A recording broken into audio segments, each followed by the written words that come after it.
বিদ্যুতের চাহিদা বাড়ছে, জ্বালানির খরচও কম নয়। এমন বাস্তবতা এবার সূর্যের শক্তিকেই বড় ভরসা করতে চাইছে সরকার।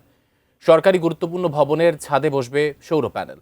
সোলার যন্ত্র উৎপাদনে মিলবে সহায়তা। সাধারণ মানুষের জন্য তৈরি হবে নতুন সুবিধার পথ। বিস্তারিত জানাচ্ছেন সাদিয়া সিদ্দিকা।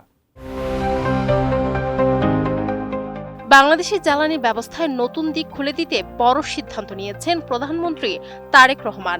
সোমবার সচিবালয়ে প্রধানমন্ত্রীর কার্যালয়ে অনুষ্ঠিত সৌর বিদ্যুৎ বিষয়ক এক সভায় তিনি দেন 3টি গুরুত্বপূর্ণ নির্দেশনা।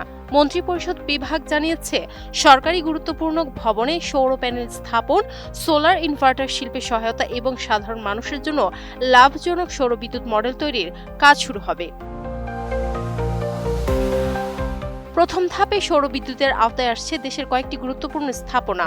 সভার সিদ্ধান্ত অনুযায়ী বঙ্গভবন, তেজগাঁয়ের প্রধানমন্ত্রীর কার্যালয়, জাতীয় সংসদ ভবন, সচিবালয়ে প্রধানমন্ত্রীর দপ্তর, অর্থ মন্ত্রণালয়ের ভবন এবং পরিকল্পনা কমিশন ভবন সহ আরও কয়েকটি সরকারি স্থাপনায় পর্যায়ক্রমে বসানো হবে সৌর প্যানেল। সরকারের ধারণা, সরকারি দপ্তর থেকে শুরু হবে সচেতনতার নতুন ধারা। সভায় প্রধানমন্ত্রী বলেন, রাষ্ট্রীয় ভবনে সৌর বিদ্যুতের ব্যবহার শুরু হলে সাধারণ মানুষও এই প্রযুক্তি ব্যবহারে আগ্রহী হবে। এতে বিদ্যুতের উপর চাপ কমবে, বাড়বে নবায়নযোগ্য জ্বালানির ব্যবহার।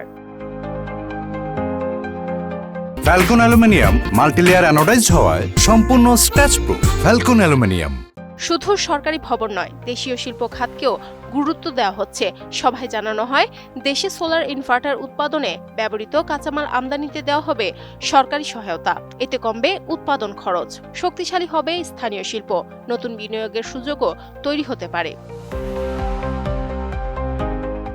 সভায় পৃথক উপস্থাপনা দেয় প্রাণ আরফেল গ্রুপ এবং ওয়ালটন গ্রুপ। প্রতিষ্ঠান দুটি আবাসিক ভবনে সৌর প্যানেল স্থাপন এবং উৎপাদিত বিদ্যুৎ জাতীয় গ্রিডে যুক্ত করার বিভিন্ন দিক তুলে ধরে। তাদের মতে, এই উদ্যোগ বাস্তবায়ন হলে বিদ্যুৎ সাশ্রয়ের পাশাপাশি তৈরি হবে নতুন কর্মসংস্থান।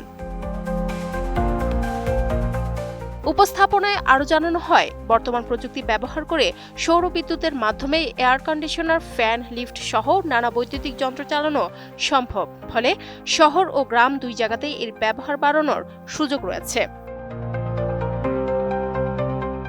বিশেষজ্ঞদের মতে, শুধু প্রযুক্তি নয়, মানুষের কাছে অর্থনৈতিক সুবিধাও স্পষ্ট করতে হবে। সেই কারণে সৌর বিদ্যুৎকে আরও সাশ্রয়ী, সহজলভ্য ও লাভজনক করতে একটি কার্যকর অর্থনৈতিক মডেল তৈরির নির্দেশ দিয়েছেন প্রধানমন্ত্রী তারেক রহমান। এতে সাধারণ পরিবারের অংশগ্রহণ বাড়তে পারে বলে মনে করা হচ্ছে। সভায় অর্থ ও পরিকল্পনা মন্ত্রী আমির খসরু মাহমুদ চৌধুরী, প্রধানমন্ত্রীর অর্থ ও পরিকল্পনা উপদেষ্টা রাশেদ আল মাহমুদ তিতুমির, স্থানীয় সরকার প্রতিমন্ত্রী মীর শাহে আলম, বিডার নির্বাহী চেয়ারম্যান আশিক চৌধুরী, এনবিআর এর ভারপ্রাপ্ত চেয়ারম্যান আহসান হাবিব, প্রাণ আরফেল ও ওয়ালটন গ্রুপের শীর্ষ কর্মকর্তা সহ বিভিন্ন মন্ত্রণালয়ের ঊর্ধ্বতন কর্মকর্তারা উপস্থিত ছিলেন।